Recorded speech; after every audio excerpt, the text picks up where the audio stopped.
আজ আমি তৈরি করব কম মশলা রোস্টের সাধারণ একটি রেসিপি। তো এখানে আমি 4টা লেগ পিস নিয়েছি। তো এখানে একটু লবণ, একটু হলুদ আর একটু লঙ্কার গুঁড়ো দিয়ে মেখে রেখে দেবো 10 মিনিটের জন্য। তো এখানে চাইলে আপনারা লঙ্কার গুঁড়োটা নাও দিতে পারেন।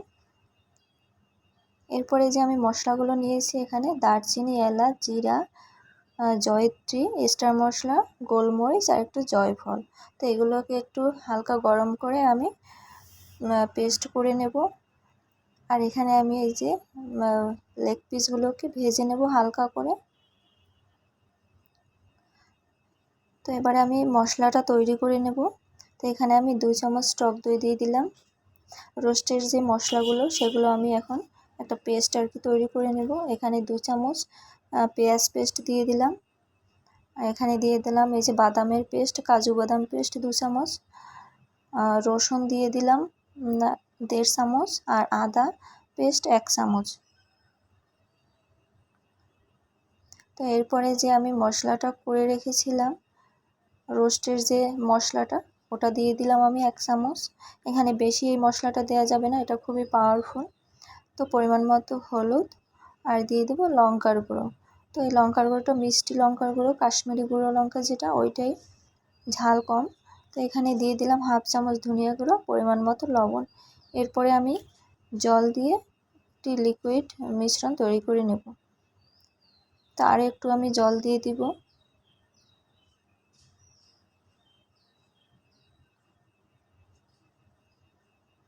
তো মশলার এই মিশ্রণটি তৈরি হয়ে গেছে, এটা আমি রেখে দিয়ে এরপরে ভাজা রোস্টগুলো এবারে আমি তুলে নেব। এই তো হালকা করে একটু ভেজে নিয়েছি। তুলে নিয়ে ওই একই তেলে আমি এখন রান্না করব। এবার আমি মশলাটা কষিয়ে নেব খুব ভালোভাবে।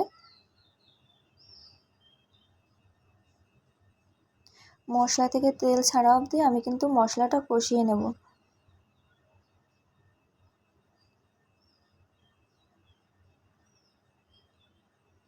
তো এই মশলাটা কষানো হয়ে গেছে, এখন আমি লেগ পিসগুলোকে দিয়ে দিব। দিয়ে আরও 5 থেকে 6 মিনিট সময় নিয়ে আমি এগুলোকে কষিয়ে নেব। একটু ঢাকনা দিয়ে ঢেকে ঢেকে আমি এটাকে কষাবো। তো আমি এখন ঢাকনাটা দিয়ে দিব। তো 5 থেকে 6 মিনিট পর্যন্ত আমি কিন্তু কষিয়ে নিয়েছি। তো এই তো আমার কষানো হয়ে গেছে। এখন এখানে আমি সম্পূর্ণটা রান্না করব দুধ দিয়ে। আপনারা চাইলে এখানে জলও ব্যবহার করতে পারেন। তো এখানে আমি জল ব্যবহার করব না।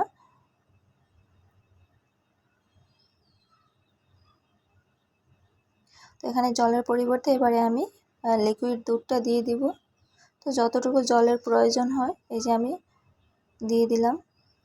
এখন আমি ঢেকে আরও 6 থেকে 7 মিনিট রান্না করব মিডিয়াম আঁচে। আর মাঝে মাঝে একটু নাড়াচাড়া দিয়ে দিতে হবে ঢাকনাটা খুলে। তো আপনারা চাইলে এইভাবে তৈরি করে দেখতে পারেন, ভীষণ মজার হয় এই রেসিপিটা। আর আমি কিছু দিয়ে দেবো বেরেস্তা।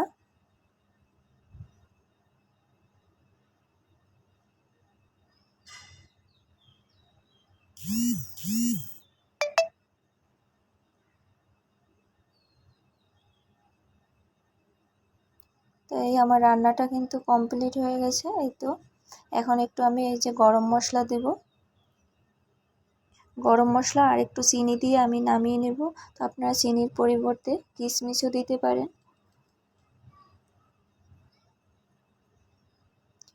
তো গরম মশলাটা দেওয়া হয়ে গেল, এখন একটু চিনি দেব। চিনি দিয়ে চুলার জালটা আমি বন্ধ করে দেব।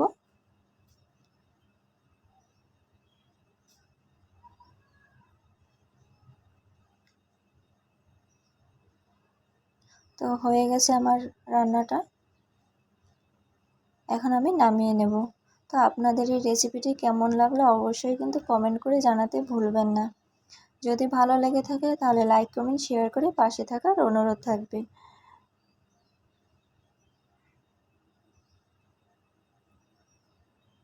সবাই ভালো থাকবেন।